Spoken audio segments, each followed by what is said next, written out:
Hey guys, it's Rin from the Knitterly Witch, and today I'm going to show you how to cast off your stitches, and this will make your work a whole piece of knitting. So as you can see, I have a little stockinette swatch here with the wrong purl side, the cast on edge, and the knitted stitches on the right side.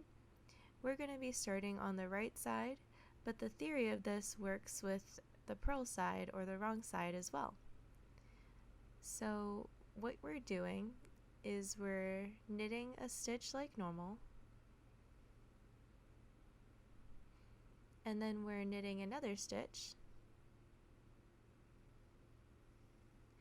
and now we're going to bring the first loop on our right hand needle over the second loop on the right hand needle. And what this will do is this will create a closed edge for the work. So similar to our cast on edge, these stitches are not live anymore, and they're just existing as their own little rectangle of knitting. So again, we knitted another stitch, and we're bringing the first stitch over the second one. I'm using my index finger here to stabilize the loops on the right hand needle so that they don't both slide off. I've definitely had that happen before. So we're going to knit another stitch, and that's what this whole row is like, just bringing the first knitted stitch over the second one that you made on the right hand needle. So at the end of the row, we're just going to have one loop left on the whole work. So again, we're bringing the first loop over the second loop. We're knitting another stitch. We're bringing that first loop over the second loop. I used my thumb there to help me out.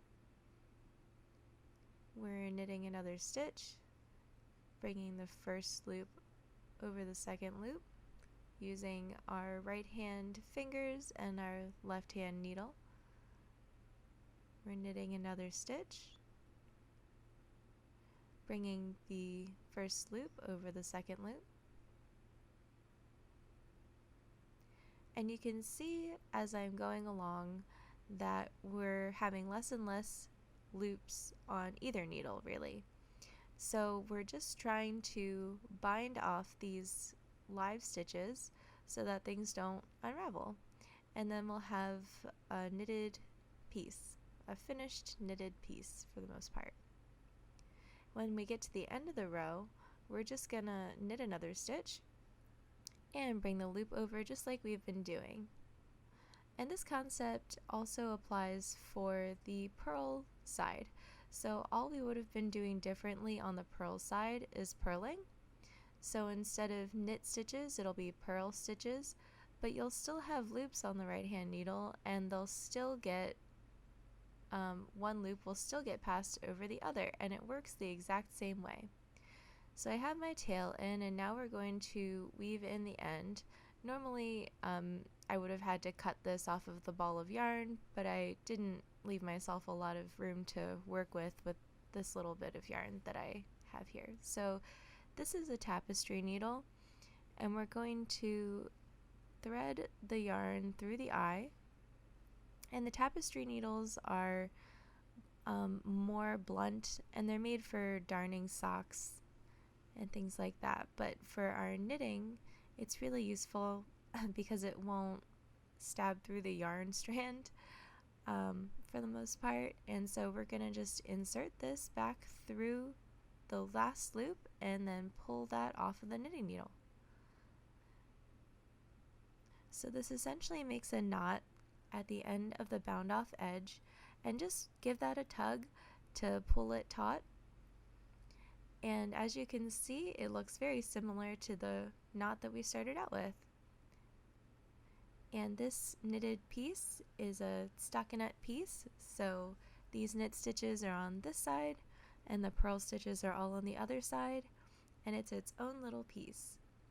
So to weave in the end, this is a trick that I learned a while ago, and so I'm going to insert the needle underneath the bound off edge and try to get this yarn like a few rows in just behind the stitches. So you can see that the bar is behind the first V, or the first row, the column of stitches.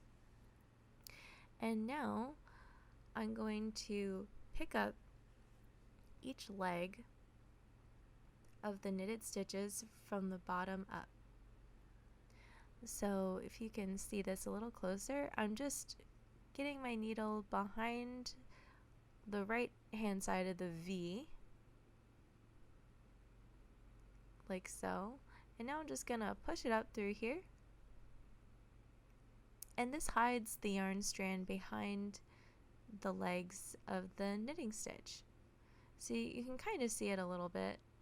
And then again, I'm going to insert the bar of the needle through another V, so both legs, because I want to try to get this yarn to the other side, the other set of legs. And then I'm just going to turn it around, and I'm going to go through the next row, pick up that leg and go up this column of stitches, picking up the legs of the stitches as I go, and then pull the yarn through.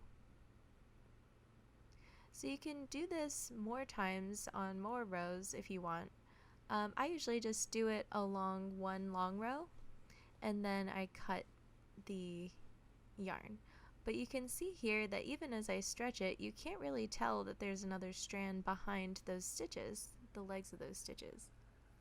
So you're gonna take your tapestry needle off, and then just stretch the yarn just slightly, just pull it a little bit so that when you cut it, like so, and you kind of stretch the piece out a little, that last cut end will get sucked in behind the last column that you did. And here we are. That's weaving in your ends for your knitting and also casting off your project. And I still have this tail that I started with, so I can weave in that end as well. But for now, this lesson is concluded, and don't forget to tag #knitwithawitch with any questions, progress, or other pictures that you might have for me on Instagram. And if you're lost, or if you need help, or if you just want to share with your classmates, also head over to the Discord channel that I made for this class, or the Facebook event group. Thanks so much, guys, and I'll see you in the next video. Bye-bye.